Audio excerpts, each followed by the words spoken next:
Receber o diagnóstico de uma síndrome genética no seu filho nunca é uma situação fácil.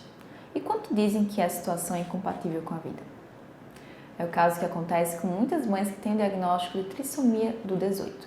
Eu sou Rayana Maia, eu sou médica geneticista e eu vou falar um pouquinho sobre essa situação. Para falar um pouquinho sobre esse assunto, é importante que a gente entenda o que é a trissomia do 18 ou a síndrome de Edwards. No nosso material genético, nós temos 46 cromossomos, que são distribuídos em 23 pares. Um desses pares é o cromossomo 18. Quando nós temos um cromossomo 18 a mais, a gente diz que a gente tem uma trissomia do cromossomo 18. Essa alteração ela leva ao excesso de material genético por conta desse cromossomo extra.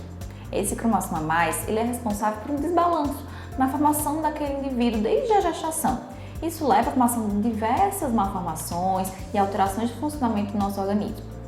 Essa alteração ela pode ser muito importante, inclusive levar a quadros de aborto.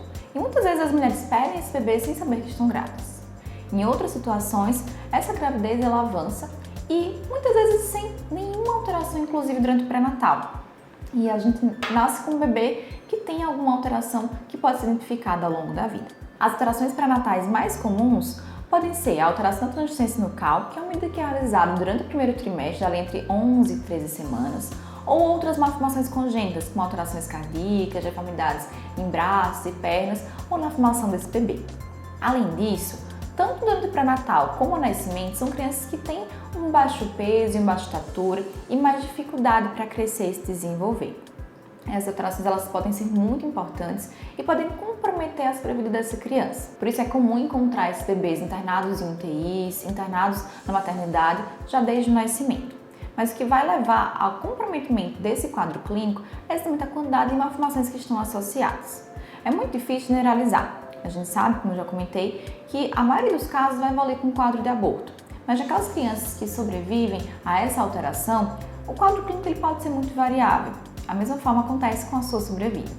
Hoje foi descrito na literatura casos de pacientes com trissomia 18 que sobrevivem durante muitos anos. Por isso que é muito complicado a gente dar um ultimato para essas crianças. Só que é importante que as famílias entendam que realmente é uma alteração que é importante, que está associada com muitas complicações e que, a depender de cada paciente, a gente sim pode ter um comprometimento que precisa ser avaliado com maior cuidado. Por exemplo, mais de 90% dos pacientes com trissomia 18 vai ter alguma alteração cardíaca. Dependendo da gravidade dessa alteração cardíaca, a gente pode ter um risco de vida maior ou menor. Levando em conta que é uma criança que já não tem um bom peso, já não tem um bom desenvolvimento, a presença dessa cardiopatia pode comprometer muito mais essa qualidade de vida. Diante de todo o estresse familiar que é vivido da presença desse diagnóstico e todas as complicações que a criança enfrenta, uma pergunta que é muito frequente nas famílias é: qual que é o risco de eu ter uma outra criança com trissomia 18? E essa pergunta ela pode parecer bem complexa e realmente é, porque a gente precisa avaliar vários pontos, desde a alteração que aquela criança tinha no cariótipo, que muitas vezes não é simplesmente uma alteração com o cromossomo extra 18, até a idade dos pais, a presença de outros casos na família, por exemplo.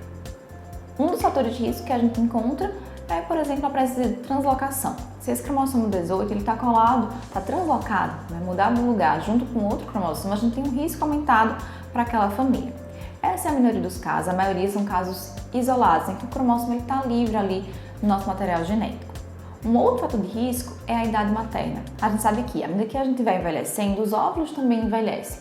E a divisão dessas células vai ficando dificultada e leva a maior facilidade da não separação desses cromossomos e a presença de um cromossomo a mais. Diante de uma situação que traz tanto comprometimento de vida para aquela família, para aquele paciente, é importante a gente entender o que é que acontece, quais são as complicações. E é por isso que confiar na equipe médica, entender o que é que acontece com cada paciente é fundamental para que a gente entenda cada caso e o que é que pode acontecer, qual é o prognóstico daquela condição.